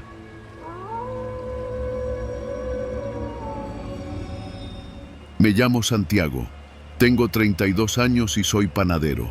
No el dueño, sino el hijo de don Felipe, el panadero de toda la vida en el pueblo. Nuestro negocio está en San Mateo Tlaltenango, allá por los límites de la Jusco. Es una panadería sencilla, con horno de leña, el mostrador de siempre, una campanita colgada en la entrada y olor a pan dulce desde las 6 de la mañana. Ahí me crié, entre charolas calientes, harina en los brazos y el ruido del horno cuando abría con ese rechinido de metal cansado. Lo que nunca imaginé es que el reparto más simple iba a destrozarnos la vida. Mi hermano menor, Emiliano, tenía 17 años cuando desapareció. Fue una mañana de lunes. Lo recuerdo perfectamente porque ese día yo no fui a la panadería. Me dolía la cabeza desde la madrugada y le pedí a mi papá que me dejara quedarme en casa. Fue Emiliano quien tomó la bicicleta con la canasta para hacer las entregas. Era su primera semana cubriéndome. No más la ruta chica, le dijo mi papá, las casas de siempre. Y si llegas a la privada, no te detengas. Ya sabes, mi papá siempre advertía eso, no entregar en la privada de los mezquites. Así la conocíamos todos. Una calle cerrada, entre árboles, apenas unas casas mal acabadas, otras en obra negra, y al fondo, una casa gris de 3 pisos con los vidrios cubiertos por lonas negras. En el pueblo todos sabíamos que ahí no se repartía nada, no por ley, sino por miedo. Había historias, que una vez se metieron unos cholos a robar ahí y no salieron, que en las noches se veían camionetas polarizadas entrando, sin placas, que un taxista dejó un pasaje ahí y amaneció golpeado a 3 kilómetros, sin memoria y sin celular. Cosas que la gente cuenta bajito y con prisa. Pero ese lunes, mi hermano no volvió. Mi papá lo esperó hasta las 11 de la mañana. Luego, como ya conocía su ruta, salió en la camioneta vieja para buscarlo. La bici apareció en la esquina de la privada, tirada, con la canasta vacía. Yo estaba en casa y mi papá entró gritando, pálido, como si hubiera visto al mismo diablo. No hubo dudas, Emiliano había desobedecido. Llamamos a la policía. Llegaron 3 patrullas y un agente del ministerio. Revisaron la zona, tocaron puertas. En la casa gris no salió nadie. Dijeron que no podían entrar sin orden. Tomaron la bici, le sacaron fotos, levantaron un acta. Nada más. Como siempre. Esa noche no dormimos. El martes, mi papá fue a tocar puerta por puerta en la privada. Nadie decía haberlo visto. Uno de los vecinos, un señor canoso que salía con su perro, le dijo bajito: «No se metan más. Esa casa no es para ustedes». Yo no aguanté. La policía ya no volvió. El pueblo se fue olvidando y mi madre lloraba en silencio cada vez que sonaba la campanita de la entrada, como si aún esperara verlo aparecer con su mochila rota y su sonrisa tonta. Entonces decidí hacer mi propia investigación. Empecé preguntando en el mercado. Los marchantes que recibían pan a veces escuchaban cosas. Una señora que vendía flores me dijo que un día vio entrar a Emiliano a la privada con la canasta llena. Lo vio desde lejos, nunca lo vio salir. Una semana después, un hombre llegó a la panadería. Vestía de negro, llevaba gafas oscuras aunque era de noche. Se acercó a mi papá y le dijo: «Quiero hacer un pedido, pero quiero que me lo entreguen en persona, a la casa del fondo de la privada». Mi papá lo sacó a gritos, lo echó a empujones. Esa noche nos quedamos encerrados, con las luces apagadas, como si estuviéramos huyendo de una tormenta. Mi papá dijo que esa casa no tenía dueño, que desde hace años nadie sabía quién vivía ahí, que los que sabían no hablaban. A los 15 días encontré a uno de los chavos que solía andar en malos pasos, un tal Raimundo. Me cobró 1,000 pesos por contarme lo que sabía. «Esa casa es de un exmilitar», me dijo, «pero ahora la usan para cosas más pesadas. Ahí llevan gente. No sé qué les hacen, pero de ahí no salen. Y si preguntas mucho, vas tú también». Le creí, pero eso no me detuvo. Una noche me armé de valor y me metí. Usé ropa oscura, guantes, un cuchillo de cocina. A la 1 de la madrugada caminé hasta la privada. No había luz, ni un perro ladrando. El silencio era tan profundo que escuchaba mi propia sangre. Me escondí detrás de una barda rota y esperé. A las 2, una camioneta entró, gris, sin placas. Se detuvo frente a la casa del fondo. Bajaron 2 hombres. No dijeron nada. Abrieron la cajuela y sacaron algo. No vi bien. Parecía un bulto envuelto en lona. Lo arrastraron hacia adentro. No encendieron luces. La puerta se cerró sin hacer ruido. Me regresé corriendo. Esa noche vomité 3 veces. Sentía el olor de esa casa pegado en la nariz. Al día siguiente fui al Ministerio Público. Les conté todo. Me tomaron la declaración como si les estuviera hablando de fantasmas. Dijeron que sin pruebas no podían hacer nada. Pasaron 2 meses. Hasta que un día, alguien dejó una bolsa negra en la entrada de la panadería. Sin nota, sin nombre. Adentro estaba la gorra de mi hermano y su celular. Llamé al número de mi hermano. No servía, pero el teléfono aún tenía fotos. Revisé. Solo había una, tomada desde el suelo, borrosa, pero se distinguía una figura de espaldas. Un hombre con camisa militar, parado frente a una mesa metálica, y en la esquina inferior, el logo de la panadería, en la charola. Esa fue la prueba. Conseguí que un reportero de la Jusco hiciera un reportaje. Le pasé la foto. Habló con los vecinos, con los comerciantes, con el policía que tomó el primer reporte. El reportaje salió en digital, en un medio local. Duró en línea exactamente 2 horas. Luego fue eliminado. El reportero desapareció. Esa noche, mi papá me dijo que había que cerrar, que nos fuéramos, que la panadería ya no era segura. Nos fuimos a vivir con una tía, en Toluca. Dejamos el local como estaba, con el horno aún tibio, pero yo no pude soltarlo. Semanas después, regresé solo. Fui directo a la privada. Era de día. La casa del fondo tenía la puerta abierta. Entré. No había muebles, solo cemento y polvo. En una de las habitaciones había una cruz de madera clavada en la pared y algo escrito con marcador negro: «Aquí no entra el pan». Me fui antes de que oscureciera. No volví jamás. No sabemos si mi hermano murió, si lo desaparecieron, si está en algún lugar aún con vida. Pero en el pueblo todos entendieron el mensaje. La panadería no volvió a abrir. Nadie más entrega en esa privada. Y cuando alguien nuevo pregunta por la casa gris, solo le decimos: ahí no entra el pan, porque a veces en México el peligro no se esconde en lo paranormal. Se viste de civil, vive en la misma calle y paga con billetes nuevos. Y si te acercas demasiado, puedes terminar siendo parte del pan que no se reparte.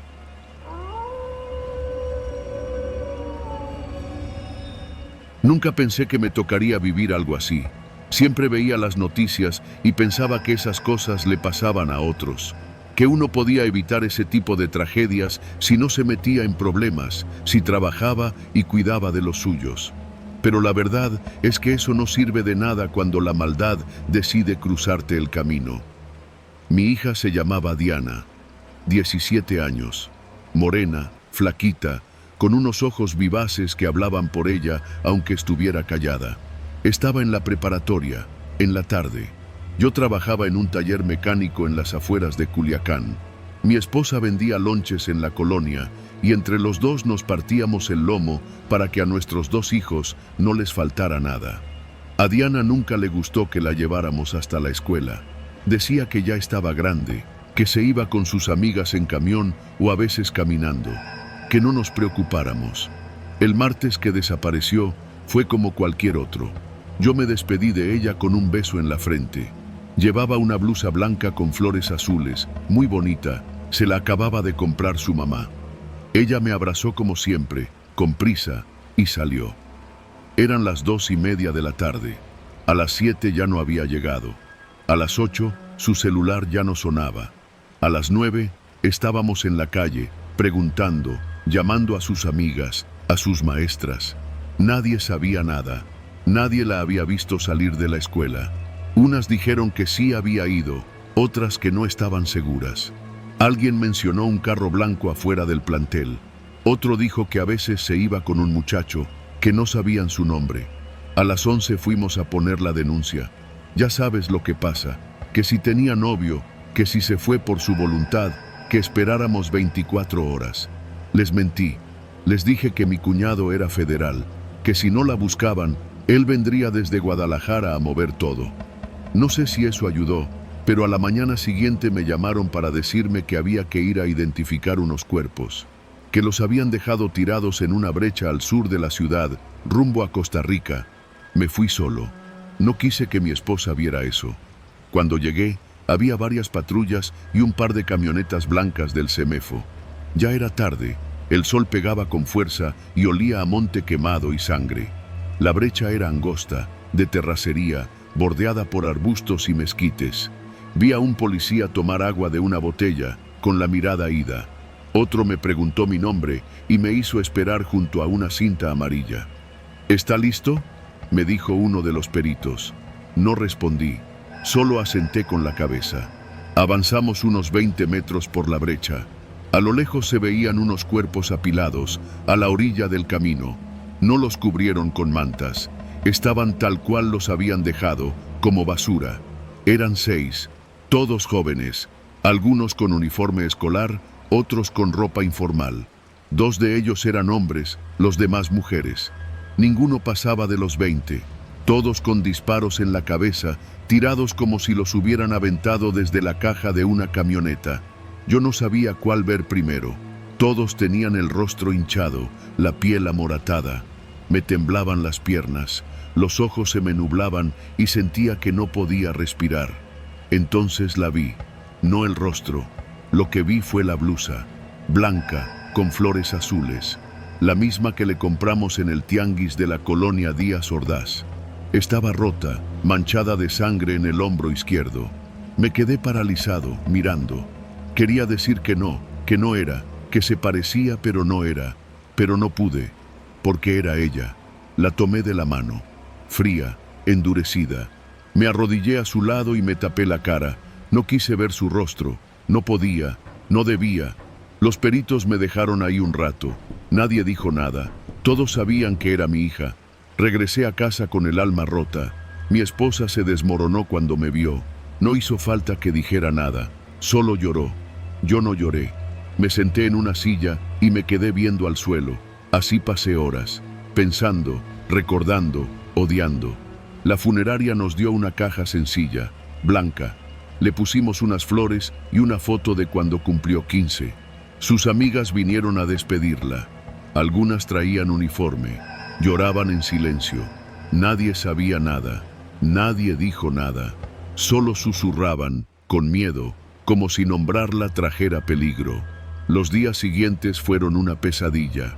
Me enteré por conocidos que otras familias habían perdido hijas también, que algunas habían sido vistas en fiestas privadas, llevadas a la fuerza, que un grupo delictivo reclutaba así, a la mala, a las niñas bonitas, que si alguien se metía a buscar justicia, amanecía colgado en un puente. Nadie quería hablar, nadie podía. Yo lo intenté. Fui con un agente del ministerio que había sido compañero de la secundaria. Le rogué que me dijera algo. Me habló en corto, con miedo en la mirada. Fueron ellos, me dijo. Fue un ajuste. Una de las niñas estaba saliendo con el hijo del jefe. Lo vieron con otra. Se puso celosa. Lo contó. Alguien habló de más. Y entonces llegaron por todas. Por si acaso. Por si sabían. Por si decían. Fue castigo. Y advertencia. Tragué saliva. Sentí que el mundo se derrumbaba. ¿Y nadie va a hacer nada? Ya está hecho, me respondió, bajando la voz. Si tú te mueves más, te sigue tu familia. Mejor entierra a tu hija. Y reza. La impotencia es un veneno que no se va. A veces despierto en la madrugada, con el corazón acelerado. Recuerdo su risa, sus bromas, cómo me hablaba cuando quería dinero para salir. La oigo en la casa, en la cocina, en su cuarto. Todo me la recuerda. Me corrieron del trabajo. Me decían que andaba muy alterado, que tenía que superarlo. Ya no me importó. Me puse a vender herramientas viejas en el tianguis. A veces ayudo a lavar coches. Pero nunca volví a ser el mismo. Mi esposa no quiere hablar del tema. Se encierra. Llora sola. Mi hijo menor apenas habla. Se le fue la hermana mayor, la que lo cuidaba cuando nosotros no estábamos. Ya no quiere ir a la escuela. Tiene miedo. No tenemos justicia, ni consuelo. Solo esta herida abierta. A veces pienso en los que hicieron esto. Me los imagino riendo, bebiendo, sintiéndose intocables. Y me pregunto si algún día pagarán. Si algún día alguien tendrá el valor de enfrentarlos. Pero también sé que, por ahora, no. Porque aquí el miedo es ley, y la ley no vale nada. Mi hija tenía 17 años. Quería estudiar medicina. Decía que iba a sacar a su mamá de la cocina y llevarla de viaje. Que a mí me iba a comprar una troca para que no batallara. Soñaba en grande. La mataron por estar en el lugar equivocado, con la gente equivocada, en un país que no cuida a sus hijas. Y aunque siga respirando, desde ese día yo también estoy muerto.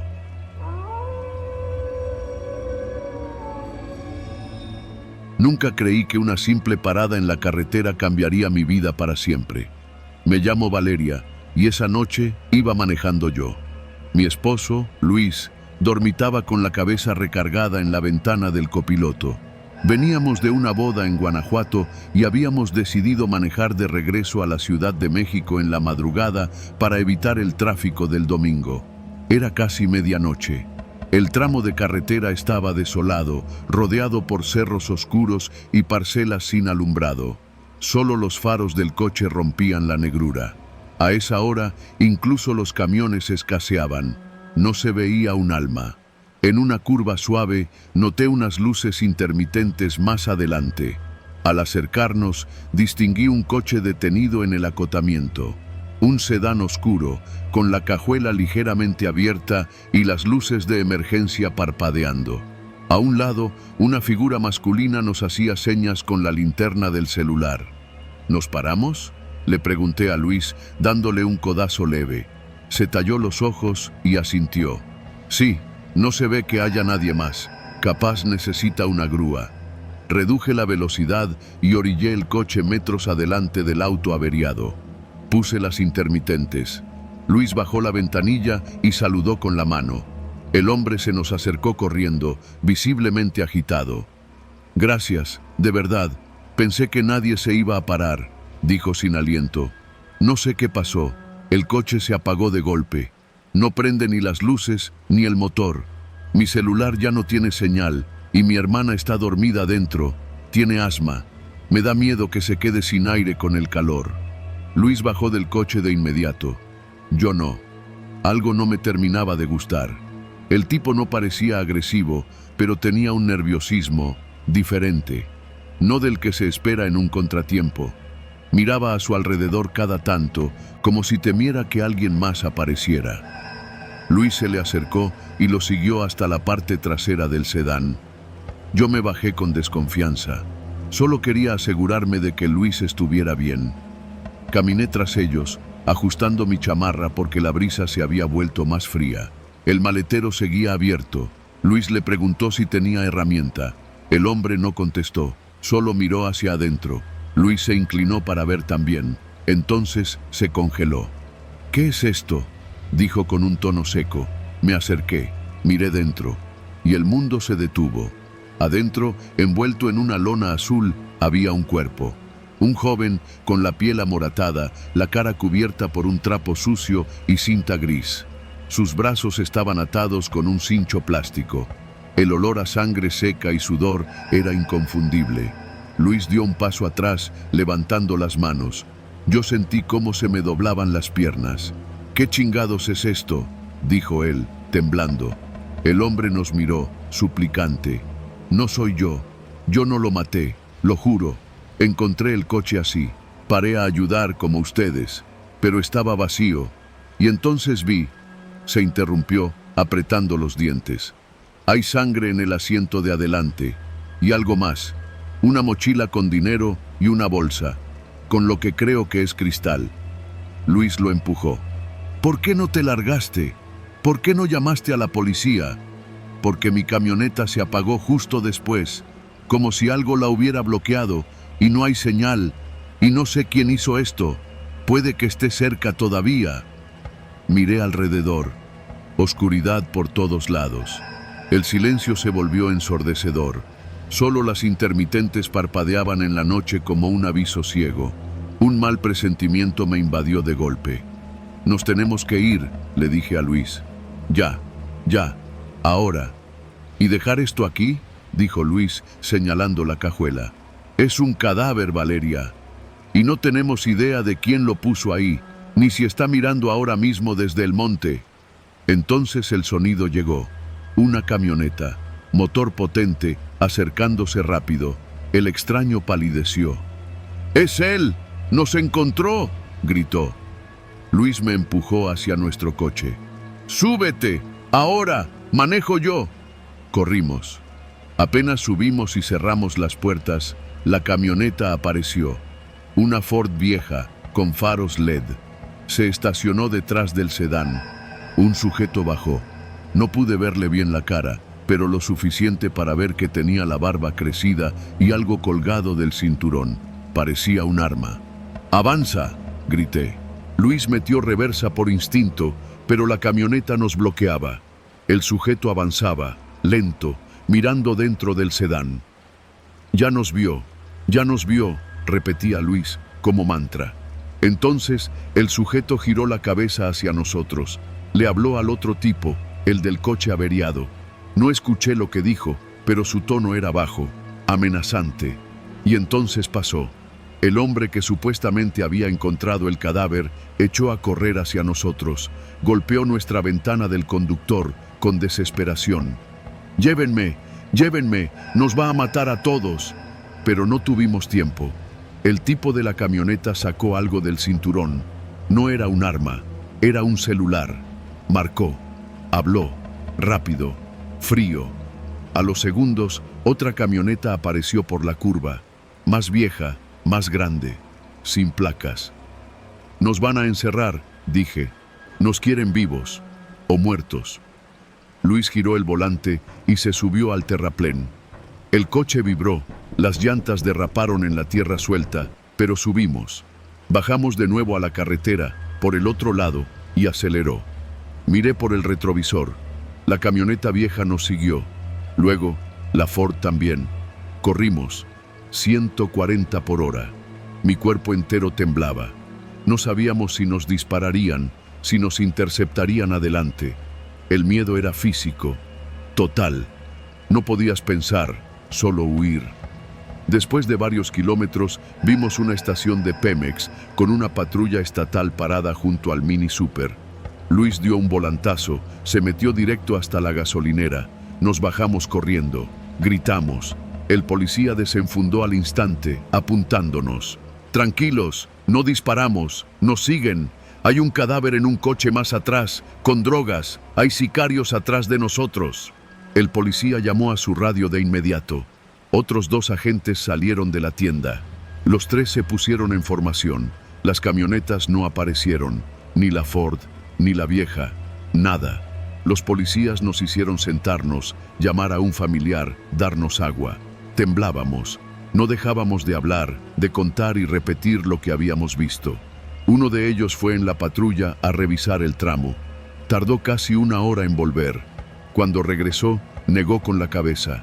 Ni rastro del sedán, ni de las camionetas, como si nunca hubieran estado ahí. Luis se puso de pie de golpe. «No puede ser, lo vimos, había un cuerpo, una cajuela abierta, una bolsa con cristal». El agente no dijo nada más, solo miró al más viejo, quien suspiró hondo.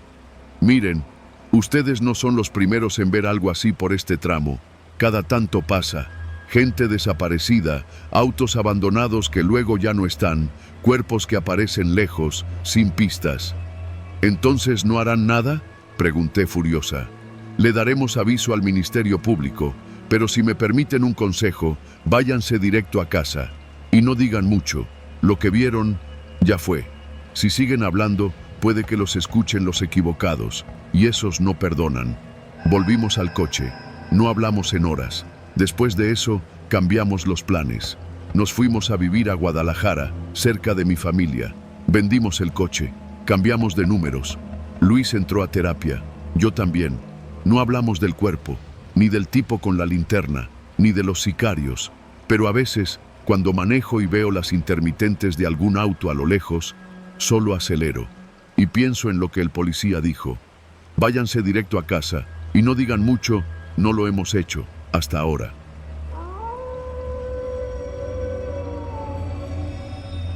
No sé por qué acepté ese encargo. Quizá por necesidad, quizá por ego, quizá porque uno cree que su cámara lo protege más que un arma. Yo era fotógrafo para un periódico de Monterrey, uno de esos que todavía imprimen y reparten en las mañanas con olor a tinta y papel caliente. No ganaba mal, pero tampoco lo suficiente como para decirle que no a una asignación especial. La redacción me pidió cubrir una nota sobre levantones y ejecuciones en la colonia Independencia. Una zona brava, sí, pero que últimamente había estado más tranquila. No más unas fotos para ambientar el texto, nada invasivo. Toma retratos de calles, veladoras, flores en postes, casquillos si ves, sin gente. No te metas con nadie. Así me lo vendieron. El periodista que escribía la nota, Ramiro, uno de los veteranos, no quiso ir. Dijo que esa colonia ya tenía dueño, que allá se movía todo con permisos no escritos, con acuerdos invisibles, que uno puede romper sin querer, solo por levantar la vista en el momento equivocado. Yo, ingenuo, pensé que exageraba. Tomé mi cámara, me subí al Tsuru blanco del periódico y manejé hasta allá al caer la tarde, con la luz dorada que siempre hace que todo parezca menos feo de lo que es. Me estacioné cerca de una tienda de abarrotes que tenía rejas en todas las ventanas. Las calles estaban casi vacías. Unos niños pateaban una pelota desinflada y una señora barría la banqueta con más resignación que energía. Caminé con la cámara colgada al cuello, como turista confundido. Tomé fotos de paredes con grafitis que decían nombres y fechas, flores plásticas atadas con cinta a los postes, casquillos oxidados junto a un cordón policial ya descolorido. La atmósfera era espesa, no tanto por el calor sino por la sensación de estar pisando territorio que no te pertenece. Pasaron unos minutos y me fui adentrando más.